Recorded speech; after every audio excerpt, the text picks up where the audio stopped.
So, what is the central bank to do?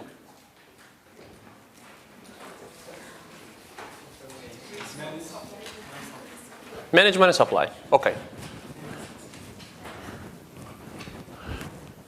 That's actually a great answer, because it leads me to ask, is the money supply the only thing central bank can and should manage?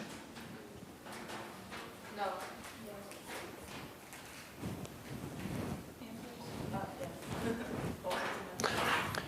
This is what happens if you only manage money supply or only manage the interest rates.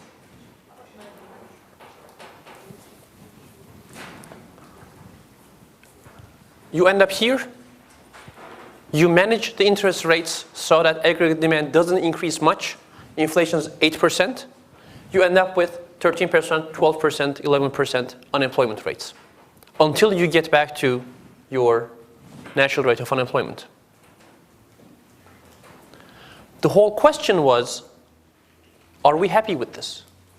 Of course we're happy that we ended up with a lower average level of inflation. This is what we wanted. But are we happy that this is the route we took? Did we want to see these high unemployment rates when we were moving from 10% inflation to 8% inflation? Thank you. Unemployment, as you know, or should know, is not a good thing. We'd rather not have these high unemployment rates. The question then that is facing our central bank is, we are at this point. We want to keep inflation low. In fact, the central bank says, we think the normal inflation rate for Turkey should be something more like 5%. Okay?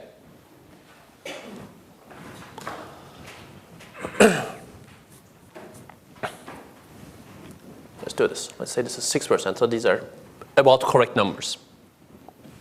So if inflation is 6% forever, the central bank wouldn't be unhappy. They're happy with the 6% inflation rate. Their long run target is 4%, and perhaps that's a little too low, perhaps not. Right. It's 6%. We did see something like this last year, in 2009. But it did come with 13% unemployment.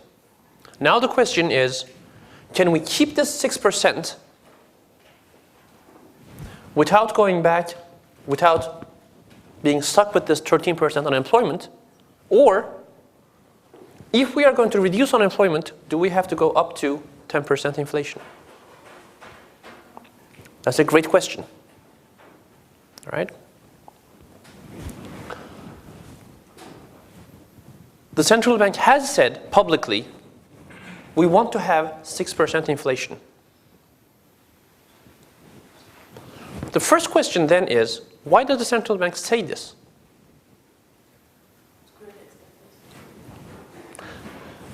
Look, you hear the central bank talking all the time, right? They come out and say, this is the monetary policy decision we made this month. This is why we're doing this. We looked at the central bank's release right after the inflation report. And it said, right after the inflation announcement. And it said, every month we look at the inflation announcement and then we give you a little report ourselves to tell you what we understand from this inflation. Why does the central bank do this? No other government institution in our country does anything remotely close to this. You never hear the foreign ministry come out and say, you know, this is what our ambassador in China told the Chinese prime minister. You never hear the agriculture minister come out and say, this is what we think the weather will be like this year and the crop levels will be like this year and things like that, right? But the central bank, in fact, and even when they do come out and say it, you usually know that they're just bullshitting, right?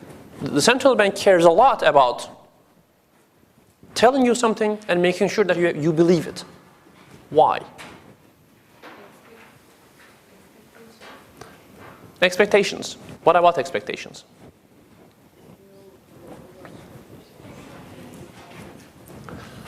Normally you would expect 10% inflation, right? The central bank comes to you and says, inflation will be 6%, not 10%. Would you believe the central bank? Would you believe the central bank? Yeah, this is a reasonable answer. Yeah, maybe. Maybe yes, maybe no.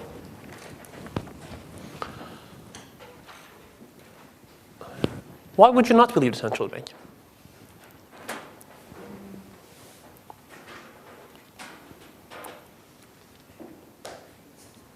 Well, what would you believe the central bank?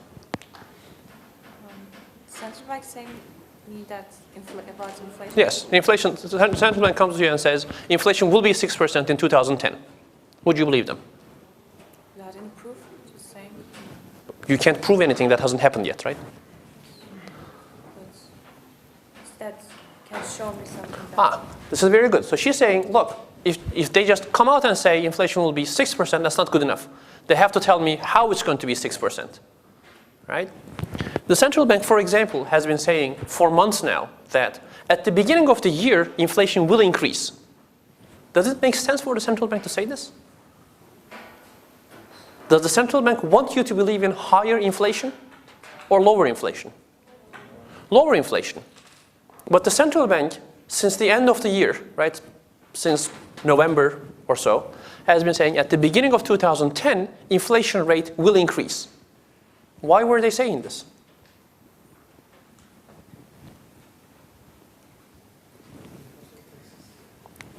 That's exactly right.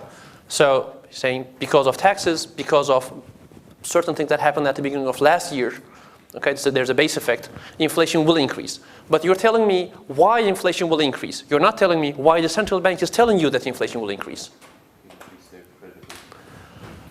This is exactly the reason. To increase their credibility. The central bank wants to make you say, ooh, yes, these guys know what they're talking about. They told us that inflation will increase, and it did increase. Now when they come to you and say, but at the end of the year, inflation will decrease, are you more likely to believe them? And that's why they're saying that. Okay? If you believe that at the end of the year, inflation will be lower. What's the inflation rate now?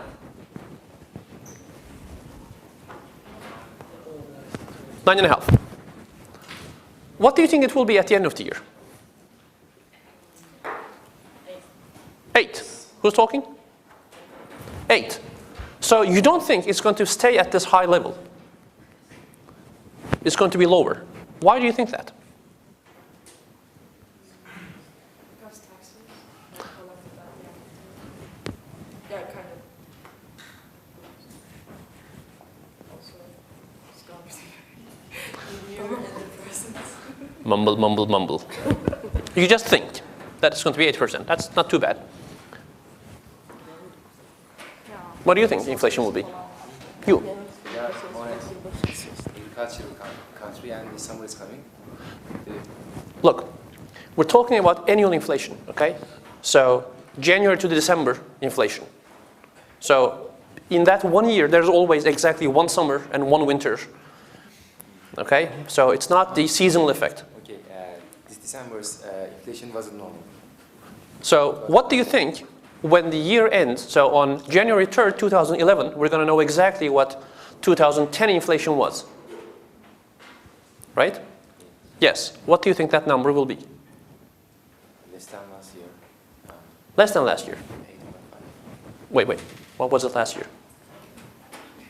It's 9.5 now. It's 9.5 as of, what, March. And it did increase a lot. Was it 11? Look up the numbers. Okay? Let's compare it to what the inflation rate is today.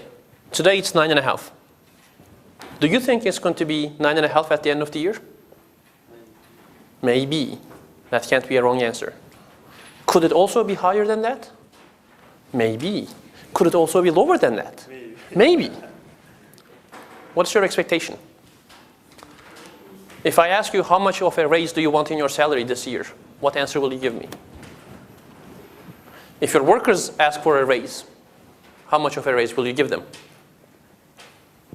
Maybe nothing. Maybe you will have no workers then.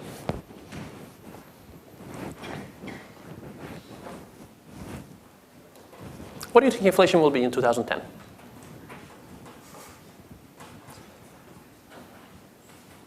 You're living in this country, right? I mean, I'm not going to come back to you and say, oh, you were wrong.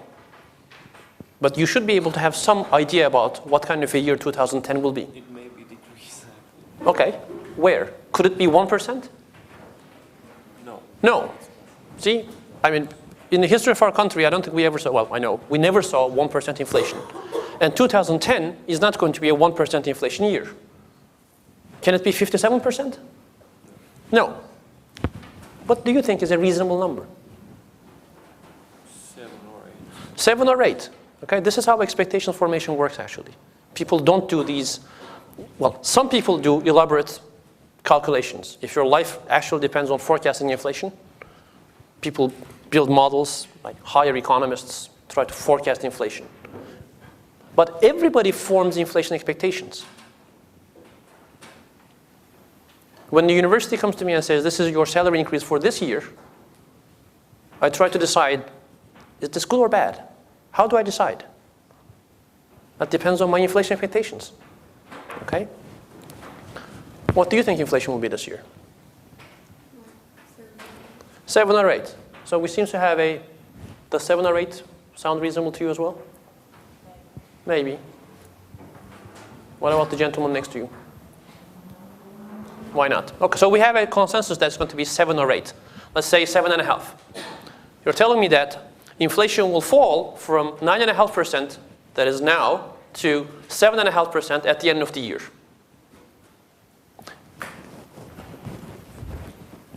Does it matter what you expect? Yes, we just had this conversation. Does it help that the central bank is telling you all this information?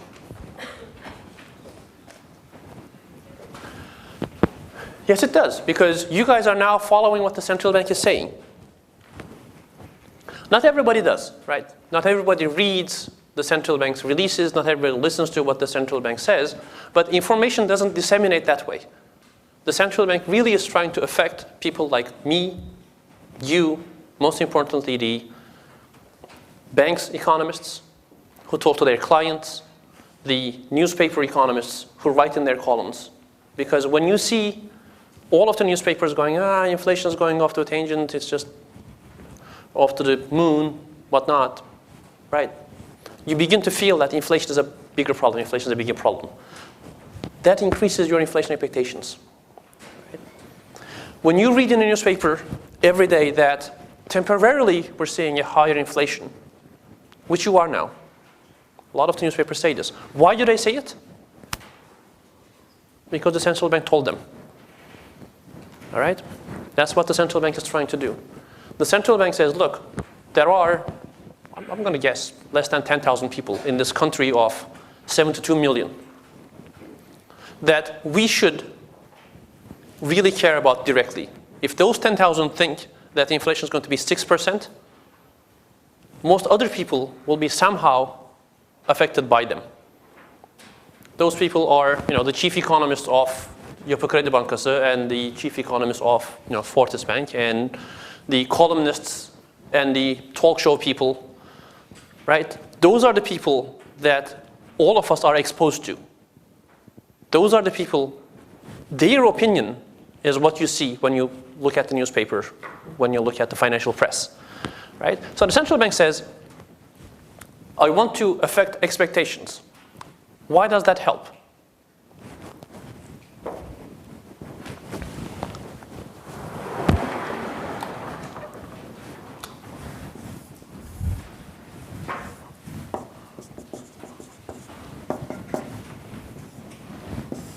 Again, we're here, all right?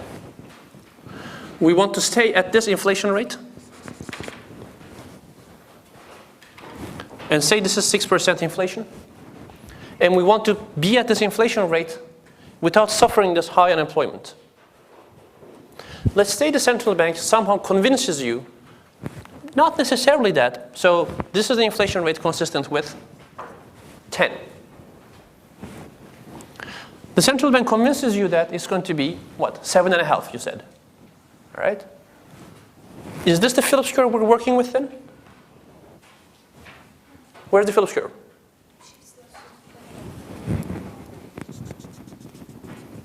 It isn't quite here, right? You don't expect 6%, but you expect lower inflation. That means the same inflation rate can now be achieved by a lower unemployment rate. Okay? Eventually, when you expect 6, you get to this point. And the central bank is saying, the whole question here is the central bank serious? What would be a tragedy is you expect 7.5, all right? The government and the central bank screw up altogether, and you see that this is happening. You always know. Right? You see that the budget balance is in shambles. You see that the central bank is keeping the interest rates at 6.5% all year, for example. They never increase interest rates this year. If inflation is going to be somewhere around here, interest rates have to increase this year. Okay? If it's November and interest rates haven't budged at all, you know that these guys are actually not shooting for 6% inflation. They want higher inflation and lower unemployment. So they're going for something like, say, this. Can the central bank do this?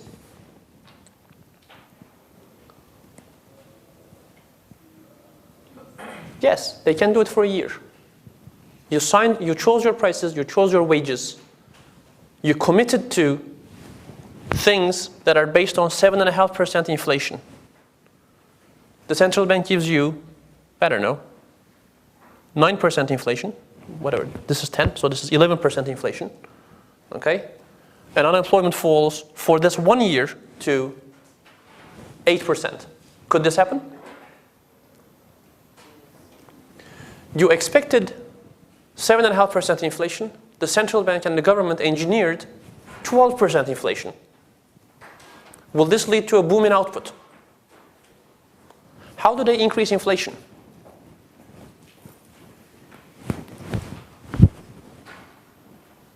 Aggregate demand. They increase aggregate demand. If they increase aggregate demand, do they increase inflation? Yes. Do they also increase output? Yes. Do they also decrease unemployment? Yes. Here we are. So they can do it this year. That's the key. Next year, will you still expect 7.5% inflation?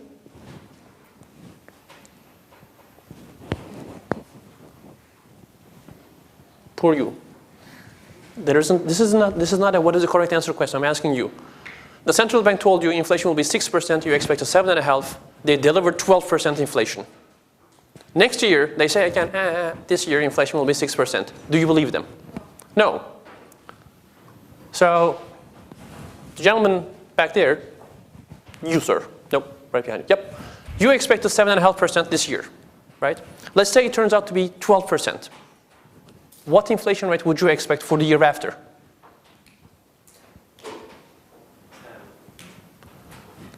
10 is good, okay? Normally people would say, if they delivered 12 when they said 6, okay?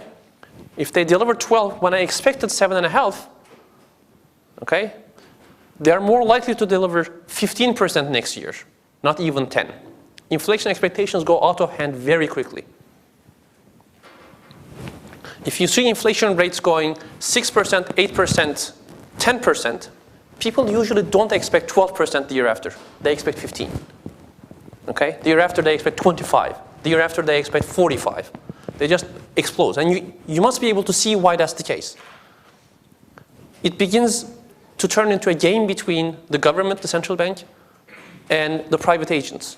The higher inflation I expect, the even higher inflation they deliver.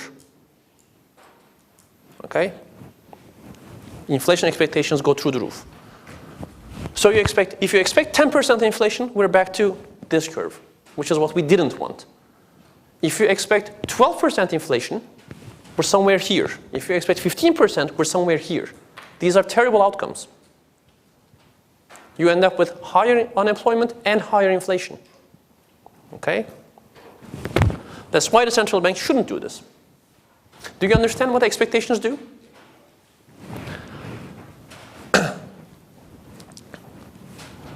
So now you should understand why the central bank has been telling you inflation will increase.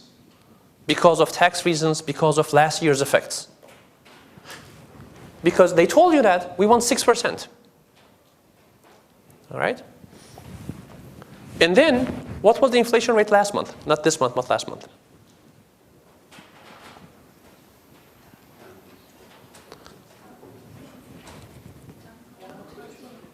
It was about 10.3%. 10.3% is a lot higher than that.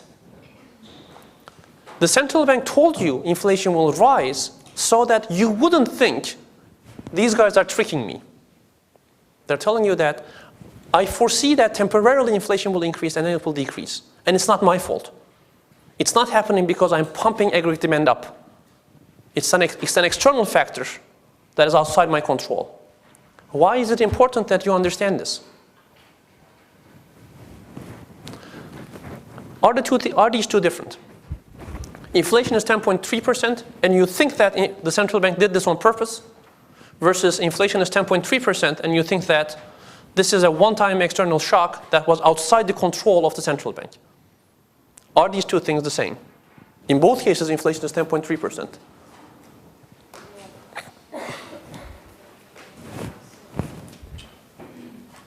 No. How are they different? Do they have the same effect on your inflation expectations? No. Why not?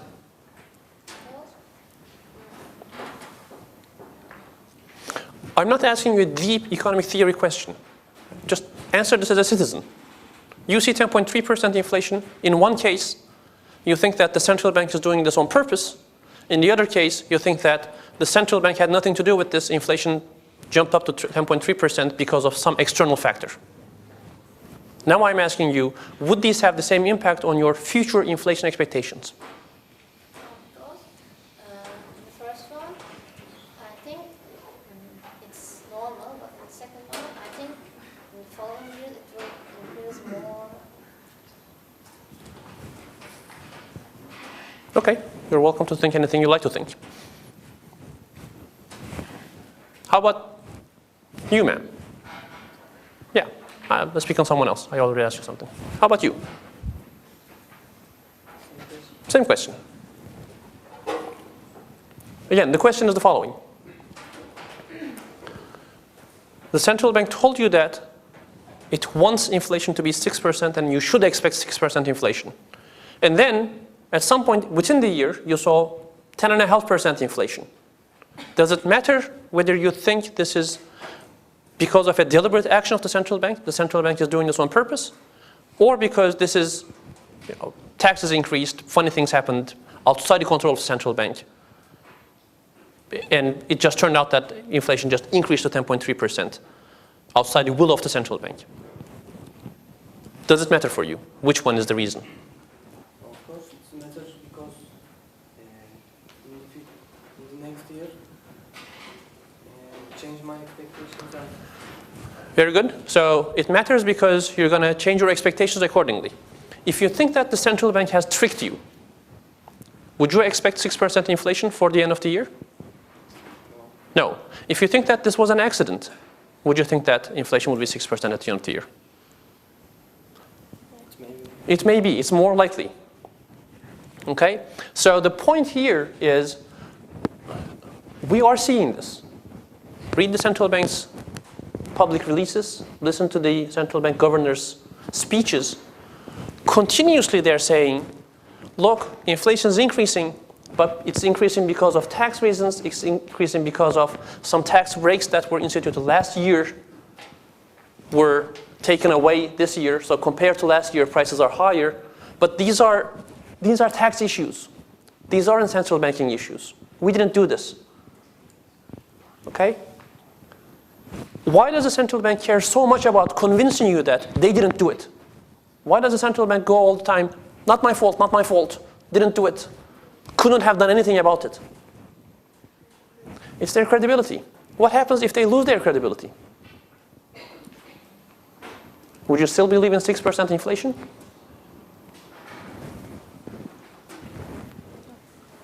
No. If you don't think that inflation is going to be 6%, so if you think that's going to be 10%, would you choose your prices and wages accordingly? Would you choose your prices and wages according to your expectations? The answer to this question has to be yes all the time. It's your expectations and your behavior. They better be consistent. Okay?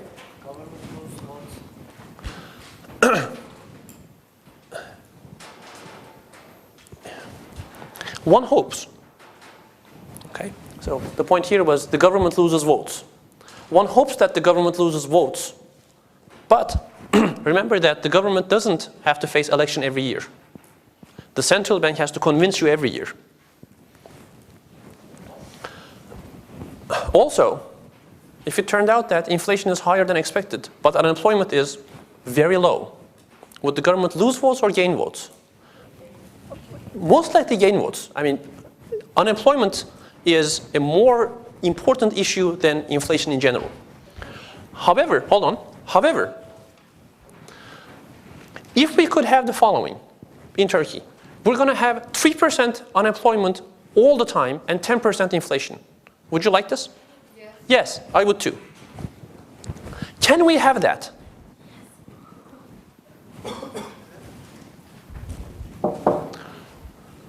Can we have permanently 3% unemployment with any level of inflation? That's exactly the point, okay? The problem here is the government could get, the central bank could get 3% unemployment and high inflation for 1 year. You expect 7.5% inflation? They generate 43% inflation, you end up here, right? Unemployment is very low. Inflation is very high. I am sure any government would do wonders in an election with 3% unemployment. Okay? However, can you stay at this point? No. Will unemployment increase? Yes. You know that you will go back to the potential output and therefore the national rate of unemployment. What will happen to inflation? If you see 47% inflation this year, is there any way on earth to convince you that inflation is going to be, let alone 6%, 10% or 15% next year? Inflation has to take off. That's the problem, right? If you try to engineer these one-time low unemployment, high inflation tricks, you could do it. But it turns into a long run, normal unemployment again, and high inflation, because now expected inflation is what? Say we had 47% inflation this year. What inflation would you expect for next year? 47. 47% expected inflation is somewhere here. Okay? You just killed the economy. Now it's going to take 10 years to bring expectations back down here. For what? To win an election this year. Are you happy now? Okay? The government can do this, but it shouldn't, because this is one short-run gain for a lot of long-run suffering. Okay? But you and I grew up in a country that did this time and time and time again. So now we come to the question that we were left off with. The Monday's class, which is the year is 2001. You had crisis after crisis after crisis after crisis. Every time you believed that the government is doing something right, they bungled, right? Every time you thought that inflation will be low, it exploded. This is a learned helplessness. Have you guys taken, those of you who are taking social psychology would know this. This is a learned helplessness episode, right? You learn that you can do nothing to avoid inflation. It's just going to be there. You learn that this country can do nothing to avoid inflation. It's just Turkey, yeah, high inflation country. This is the worst thing that could happen, right? You don't even think of forming expectations and whatnot. You just think, yeah, 50, 60, 70%, whatever. High. Okay? That says the Phillips curve is always somewhere here. Could you do this inflation if the Phillips curve is here? Sure, you can always do disinflation. Can you choose an inflation rate that's down here? Yes. What would happen to output? What would happen to unemployment? Go through the roof. You don't want that. One of the big problems here is doing this for 1 year isn't enough. You have to do this for several years so that you're going to have actually stable low inflation. Can a country continue any economic program that has 30% unemployment associated with it? No. It's just socially, politically not doable. But the year is 2001, again, right? Crisis after crisis after crisis. Every time the central bank and the minister in charge of the economy and the prime minister came out and said, inflation will be low, this is the final, best, greatest, smartest stabilization program. Trust us. And you trusted them. The idiots you are, right? We are. And then what happened? Sometimes on purpose, sometimes by mistake, but every time the result is the same. Inflation went through the roof. Okay, what then? We are now in, say, March 2001. The crisis has just happened. It's clear that inflation will be 80, 90, 100% in 2001. Okay? How are we going to bring expectations down so that this country will eventually be a meaningfully low inflation country? Were we able to do it? Is 2010 Turkey the same as 2001 Turkey? No. So were we able to do it? Yes, we were, right? Somehow it was done. What was done? How did it work? It's a great question. And in fact, people were thinking about this when they were thinking about the answer to the question. In March 2001, the great minds of this country and the great minds of the world are thinking of, okay, what do we do about the Turkish economy? What kind of a new economic policy should we introduce such that people will actually be convinced inflation will not be very high in the future, and indeed it could work? And the problem is, your normal solutions, you have tried all of them already. Okay? So what I want to do on both days next week is to talk about these questions. What are the things you can do? What are the things you have to be careful about? What happened in Turkey in 2001? How it was different from 2009? Right? I want you to get the feeling that this is what you were looking for when you were taking the 102 class. Okay? This is the culmination of a semester of macroeconomics thinking. Now we can answer all of the questions that we're interested in. Make sure that you study. Make sure that you think of this. I will see you on Monday.